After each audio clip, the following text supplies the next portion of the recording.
नमस्कार, खबरों की खबर में आपका स्वागत है। मैं हूं संकेत उपाध्याय। पंजाब कांग्रेस में मचे घमासान के बीच पूर्व chief minister captain Amarinder Singh ने आज गृह मंत्री अमित शाह से मुलाकात की है। दोनों के बीच करीब घंटे भर यह मुलाकात चली है। हालांकि वो कल ही अमित शाह से मिलने वाले थे, मगर नवजोत सिंह सिद्धू के इस्तीफे के बाद मची उथल पुथल के बीच वो वहां नहीं गए।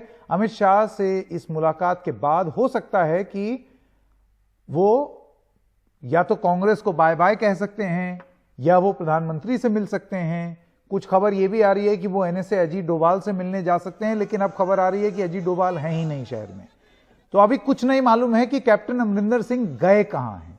इस सब के बीच में कांग्रेस अपने आप को किस स्थिति में देखती है कि एक अजीब सी और एक विचित्र सी स्थिति हो गई कि G23 बनाम कांग्रेस बनाम सिद्धू बनाम कैप्टन बनाम चन्नी, ये विभाजन चलता ही चला जा रहा है कांग्रेस पार्टी में। ऐसे रहेगा तो बात आगे कैसे बढ़ेगी। इस वक्त मैं स्वागत करना चाहता हूं डॉक्टर अश्विनी कुमार हमारे साथ अब जुड़ गए हैं, पूर्व मंत्री केंद्र में। डॉक्टर कुमार, आपका बहुत बहुत स्वागत है। मैं सबसे पहला सवाल आपसे ये पूछना चाहता हूं कि इस बात का उल्लेख डॉक्टर कुमार बार बार किया गया है कैप्टन द्वारा और कैप्टन सहयोगियों द्वारा कि पंजाब एक बॉर्डर स्टेट है, और कैप्टन बार बार एक शब्द इस्तेमाल करते हैं कि अनस्टेबल आदमी नहीं होना चाहिए पंजाब में मुखिया के तौर पर। आपको क्या लगता है ये रिपीटेड स्ट्रेस के पीछे मकसद क्या है? देखिए, बात में तो बिल्कुल सच्चाई है कि पंजाब एक बॉर्डर स्टेट है। वहां पर इंस्टेबिलिटी नहीं होनी चाहिए, अनस्टेबल शासक नहीं होना चाहिए। यह बात अपने आप में दुरुस्त है, इससे कोई इनकार नहीं कर सकता। मगर उससे आगे अगर हम बात बढ़ाएं और ये कहें कि फलां अनस्टेबल है या नहीं है, वो किसी के नेचर है, किसी के कैरेक्टर पर टिप्पणी करना होता है, जो मैं ठीक नहीं समझता, मैं मुनासिब नहीं समझता। पर मैं इतना जरूर कहूंगा कि कैप्टन अमरिंदर सिंह का पंजाब की राजनीति में बड़ा योगदान है, रहा है, और वो एक कदावर नेता हैं।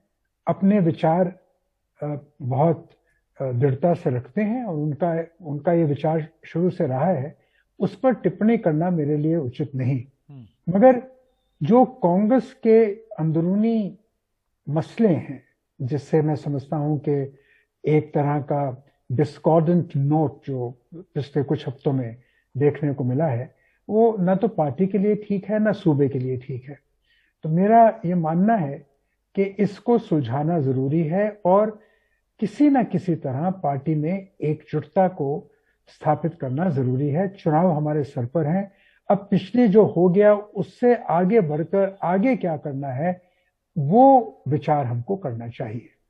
जी डॉक्टर कुमार, देखिए, ऐसा नहीं है कि राहुल गांधी के नेतृत्व को लेकर के कोई बहुत ज्यादा शक हुआ है कांग्रेसी नेताओं को, क्योंकि वो पहले कांग्रेस अध्यक्ष रह चुके हैं। अभी नहीं है, लेकिन पहले वो रह चुके हैं, और उनके नेतृत्व में बहुत सारे नेता जो हैं वो कांग्रेस पार्टी के साथ थे। लेकिन आज जब कपिल सिब्बल ये कहते हैं कि हम G23 हैं, जी हुजूर 23 नहीं, तो इसको आप कितना अनफॉर्चुनेट मानते हैं?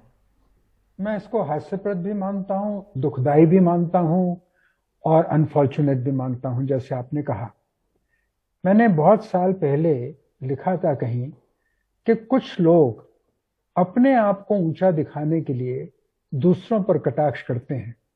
मैं एक ही सवाल अपने आप से करता हूं, किसी से तो मुझे क्या सवाल करना है कि उन लोगों की नैतिक सुपीरियरिटी क्या है जिन्होंने इसी नेतृत्व से, इसी पार्टी से, इसी ढांचे से, इसी कार्यशैली से सब कुछ प्राप्त किया। सारी उपाधियां, सारी ताकत इसी परिवार से, इसी स्ट्रक्चर में, इसी तरह की फंक्शनिंग से मिली। 10 साल सोनिया गांधी के नेतृत्व में यूपीए की सरकार चली, कांग्रेस पार्टी सत्ता में रही। तो क्या तब सब कुछ ठीक था? जब किसी को एमपी बनना था या मंत्री बनना था या प्रवक्ता बनना था, तब तो किसी ने ये नहीं सोचा कि वर्किंग कमेटी में हमारी नियुक्तियों की स्वीकार्यता हुई है कि नहीं। तब तो किसी ने नहीं कहा कि वर्किंग कमेटी की मीटिंग बुलाकर हमारी नियुक्तियों पर फैसला क्यों नहीं हुआ। तो मैं समझता हूं, जैसे एमोरी बोगाडस ने कहा है कि hypocrisy and two facedness annul leadership. That is exactly the way I feel today. I feel very strongly about it because today the party is facing difficulties. Many senior leaders who have had everything to gain from the party, at least at this time, should not, in a show of moral superiority, hit below the belt. Somewhere it smacks of the vice of shallowness. नहीं, लेकिन doctor Kumar, उनका ये कहना है कि अगर कोई दिक्कत है, भाई ये तो बात फैक्ट है ना कि पार्टी का कोई अध्यक्ष है ही नहीं, अभी तो अंतरिम अध्यक्ष हैं और राहुल गांधी अध्यक्ष नहीं है, क्योंकि अगर उनकी अध्यक्षता से दिक्कत होती तो अध्यक्ष तो वो पहले भी थे, दिक्कत तभी हो जानी चाहिए थी। और अगर उन्होंने सब कुछ प्राप्त किया तो उसके बाद क्या ये उनकी नैतिक जिम्मेदारी बन जाती है नेताओं की या हर किसी की कि मैं अब अच्छा ही अच्छा बोलूंगा, मैं कोई कटुता नहीं लाऊंगा या आलोचना नहीं करूंगा। संकेत जी, आप तो बहुत बुद्धिमान एंकर हैं, मैं आपसे क्या जिरा करूं, पर यह बात क्या साफ जाहिर नहीं कि जब तो जिन लोगों की तूती बोलती थी पार्टी में तब सब कुछ ठीक था, अब जब वो थोड़ा सा किनारे पर हैं तो सब कुछ गलत है। आप मुझे ये बताइए कि वर्किंग कमेटी की मीटिंग क्या हुई नहीं थी? पिछली बार हुई थी, और जिन लोगों ने खत लिखे उनमें से कई लोगों ने जाके कहा कि साहब हमारे को गलत मत समझिए। मेरा ये कभी कहना नहीं है कि किसी बात पर सवाल नहीं किया जा सकता, किया जा सकता है, लोकतांत्रिक प्रक्रिया है, मुझे गलत मत समझिए, और गलती जहां हुई हो उसका सुधार भी होना चाहिए, ये भी मैं मानता हूं। मगर मैं आज का ये समय और ये बात किस परिप्रेक्ष्य में हो रही है, राजनीति के किस चलन को सामने रखकर हो रही है, अपनी महत्वाकांक्षाओं को पूरा करने के किस इरादे से हो रही है, इससे आप अपने आप को विभिन्न नहीं कर सकते। तो ये समझ लीजिए कि आज जो लोग जिस पार्टी के नेतृत्व पर उंगली उठा रहे हैं सब कुछ वहीं से पाया। अब मैं किसी और चैनल पर देख रहा था कि किसी ने सवाल किया कि भाई अगर कुछ पाया है तो क्या हम उसको, अगर कोई गलत हो रहा है तो उस पर सवाल नहीं उठा सकते? जरूर उठा सकते हैं, मगर पार्टी फोरम के अंदर पार्टी फोरम, मैं कहता हूं कि पब्लिक मैन कोई चीज अगर बहुत कहना चाहता है, बाहर कुछ सिद्धांतिक बात कहना चाहता है तो कहे, मगर अपने आप को एक मॉरल हाई ग्राउंड जो खुद ही आप अपने आप को दे रहे हैं वो देश की जनता स्वीकारेगी नहीं। गलतियां हो सकती हैं। चलिए, अब हमने सिब्बल साहब और आजाद साहब के बारे में तो बहुत बात कर ली। मैं डॉक्टर कुमार आपसे पूछना चाहता हूं, ये चन्नी बनाम सिद्धू बनाम कैप्टन, ये कांग्रेस ऐसे कैसे लड़ पाएगी चुनाव? ये दुविधा की बात है, ये मुश्किल है, ऐसा नहीं होना चाहिए था, इससे पार्टी का नुकसान हुआ है, मैं स्वीकारता हूं। और बॉर्डर स्टेट है, उसमें स्थायित्व जरूरी है, उसमें गंभीर नेतृत्व जरूरी है। यह बात भी मानकर चलिए कि बरवाडों से सियासत नहीं होती, बरवाडों से सरकारें नहीं चलती, सहनशीलता से सरकारें चलती हैं, संवेदनशीलता से सरकारें चलती हैं। और इसी तरह का नेतृत्व पंजाब को चाहिए। अभी अभी हमारे चन्नी जी मंत्री चीफ मिनिस्टर बने हैं, मैं समझता हूं उनका अधिकार है कि उनको कुछ समय मिले ताकि वो लोगों को समर्पित कुछ ऐसे काम कर दिखाएं जिससे पंजाब आगे बढ़े। ये लड़ाइयां सब पीछे हो जाएंगी। और डॉक्टर कुमार, ये जो कैप्टन साहब गए होम मिनिस्टर से मिलाए, अब पता नहीं कहां है, किसी को मालूम ही नहीं है कि वो कहां है, गाड़ी में बैठ करके दोनों जन साथ चले गए। आपको क्या लगता है वो कहीं बीजेपी का हाथ तो नहीं थाम लेंगे? देखिए, मैं फिर एक बार दोहराता हूं, कैप्टन साहब पंजाब के कदावर नेता हैं, उनका बहुत बड़ा योगदान पंजाब की सियासत में रहा है। आज वो अमित शाह जी से मिलने गए हैं, मुझे भी इसमें हैरानगी हुई है, मगर उन्होंने क्या बात की, क्या हो सकता है पर्सनल कॉल हो सकता है किसी नेशनल सिक्योरिटी के मुद्दे पर बात हो, बिकॉज आई डू नो कि नेशनल सिक्योरिटी के मुद्दे पर ही फील्स वेरी स्ट्रांगली, मगर जब तक क्या निकला इस बातचीत में, जब तक वो सामने ना आए उस पर टिप्पणी करना उचित नहीं। बिल्कुल डॉक्टर कुमार, आपको ऐसे ही मजा हुआ खिलाड़ी नहीं बोलते हैं कि मैं कुछ भी नहीं निकाल पाया आपसे और कुछ बात नहीं हो पाई, अपनी बात तो मैंने कह दी, निकले, लेकिन आपकी बात में दम है, बात में सेंस है और वो हमेशा रहती है। डॉक्टर कुमार, आपका बहुत बहुत धन्यवाद हमारे साथ जुड़ने के लिए। बहुत बहुत शुक्रिया संकेत जी। हेमंत अत्री जी और तहसीन पूनावाला, आपका भी स्वागत है। मैं सबसे पहले तो आपसे अत्री साहब ये पूछूं कि ये जो कैप्टन साहब हैं, वो छोड़ दीजिए कि कपिल सिब्बल, G23 उस सब पर बाद में आएंगे, लेकिन एक कैप्टन साहब बीजेपी के साथ जाएंगे या नहीं जाएंगे? आपकी क्या रीजन? संकेत जी, जो जिस दिन कैप्टन अमरिंदर सिंह को बर्खास्त किया गया था, उस दिन शाम को मैं आपके चैनल पे था और मैंने उस दिन आपको ये कहा था कि कैप्टन अमरिंदर सिंह फिलहाल अपनी पार्टी बनाने की स्थिति में नहीं, और उनके पास जो विकल्प बचता है, आम आदमी पार्टी उनका विकल्प हो ही नहीं सकता, तो उनके पास एकमात्र विकल्प बीजेपी का है। और बीजेपी में वो अमित शाह से वैसे मिलने नहीं चले गए। संकेत जी, आप बहुत सीजन्ड जर्नलिस्ट हैं, एक बात मोटी समझने की है कि बीजेपी के जो पिछले 7 साल का दौर है, इसमें नंबर 1 और नंबर 2 पे कोई भी मुलाकात यूं ही नहीं हो जाती। उसके अंदर बहुत गंभीर बातचीत पिछले 10 दिन से चल रही थी, और वो बातचीत केवल एक मुद्दे पे अटकी हुई है कि सेंट्रल जो गवर्नमेंट है वो किसी भी रूप के अंदर 3 फार्मूलाज को वापस लेने के लिए तैयार नहीं। और ये जो सारी जो चल रहा है ना, सारी जो प्रक्रिया चल रही है, जो बातचीत चल रही है, अमित शाह से बात हुई है और अभी वो गायब है, दोनों वो गायब नहीं है, वो मंत्रणा चल रही है।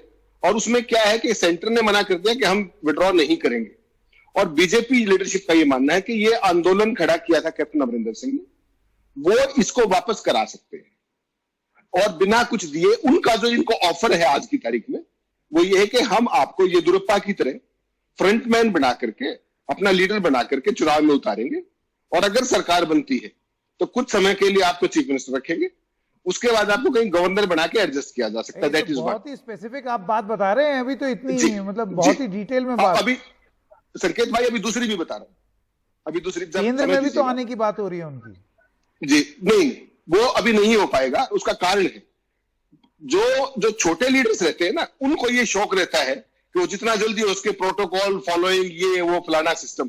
कैप्टन उन चीजों से ऊपर की चीज है। असली समस्या कहां आ रही है, सेंटर उनको केवल ये कह रहा है कि हम विड्रॉ नहीं करेंगे, हम एमएसपी का एश्योरेंस दे सकते हैं, और नंबर 2 हम एक बहुत बड़ी कमेटी बना सकते हैं, आप जिसकी अध्यक्षता में कहें, और जिसमें सारी जितनी भी जो आंदोलनकारी फार्म यूनियंस हैं उनके रिप्रेजेंटेटिव्स को शामिल कर सकते हैं विदाउट एनी बायस। मैं तहसीन पूनावाला आपके पास भी आना चाहता हूं। देखिए अब कैप्टन क्या करेंगे और बीजेपी के साथ उनका क्या समझौता होगा। केंद्र सरकार, देखिए कोई जो फार्म बिल है वो कहीं बहुत आगे जा तो रहा नहीं है, तो क्या चुनाव से एकदम पहले कुछ बहुत ही निर्णायक या ड्रामेटिक निर्णय भी ले सकती है केंद्र सरकार, हमें नहीं मालूम। लेकिन तहसीन, ये जो सवाल अभी थोड़ी देर पहले मैं डॉक्टर कुमार से पूछ रहा था, चन्नी बनाम सिद्धू बनाम कैप्टन, ये 3-3 टुकड़े लेकर के कैसे कांग्रेस पार्टी लड़ेगी चुनाव? संकेत जी, 2 चीज को हम समझ ले। सबसे पहला कि अगर कैप्टन साहब और अमित शाह जी का कोई अंडरस्टैंडिंग होता है जिसके कारण इस बिल को डाइल्यूट किया जाता है, या कोई इस तरह की बातें होती कि बिल को पीछे लिया जाए, कोई कॉम्प्रोमाइज निकले, तो जो 600 किसानों ने शहादत दी है इस काले कानून के खिलाफ, वे और सारे पंजाब और हरियाणा के किसान और वेस्टर्न यूपी के किसान एक प्रश्न पूछेंगे, जब ये इतना ही आसान मामला था तो इसे लटकाया क्यों गया पंजाब के चुनाव तक। इसका सीधा सीधा आरोप अमित शाह जी, मोदी जी और कैप्टन साहब पर जाएगा। तो कहीं ना कहीं इस तरह की जो फिक्सिंग है, ये ठीक है, आपको लगता होगा ये चाणक्य नीति, लेकिन ये कोई चाणक्य नीति नहीं। आप मत समझिए कि हमारे किसान जो है, हमारे किसान भाई बहन, इन्हें इतनी समझ नहीं है, ये राजनीति समझते और देखते हैं। दूसरी चीज जो आपने पूछी, जो ये पंजाब में क्राइसिस चल रहा है रूलिंग पार्टी यानी कांग्रेस को लेकर, मेरा ये मानना है, हेमंत जी एक वरिष्ठ पत्रकार है, लेकिन मेरा ये मानना है इससे जहां तक सवाल है, कांग्रेस को कोई नुकसान नहीं होगा। कांग्रेस अब भी 80 सीट को पार कर रही है, क्योंकि जो चीफ मिनिस्टर है, मुख्यमंत्री है, वो पॉपुलर है, पार्टी उनके साथ है। उम्मीद ये करेगी पार्टी, और ऑफ कोर्स ये बेटर होगा अगर कैप्टन साहब और सिद्धू साहब आ जाए संगठन में और साथ में काम करें। बट वो ना भी हो, ऑफ कोर्स मैं ये नहीं कहूंगा कि उसमें नुकसान नहीं होगा, ऑफ कोर्स नुकसान होगा, लेकिन मुझे नहीं लगता कि इससे कांग्रेस हारेगी। कांग्रेस तब भी पंजाब जीत रही है। जी, आप दोनों का बहुत बहुत धन्यवाद हमारे साथ जुड़ने के लिए। वक्त एक छोटे से ब्रेक का, लेकिन अभी हाजिर होते हैं।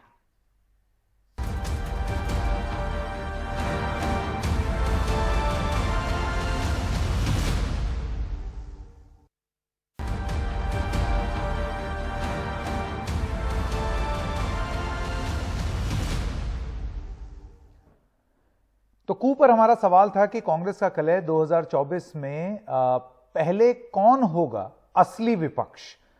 इस पर एक कमेंट आया है, गांधी परिवार के लिए पद छोड़ने और G23 नेताओं को कमान देने का क्या वक्त आ गया है।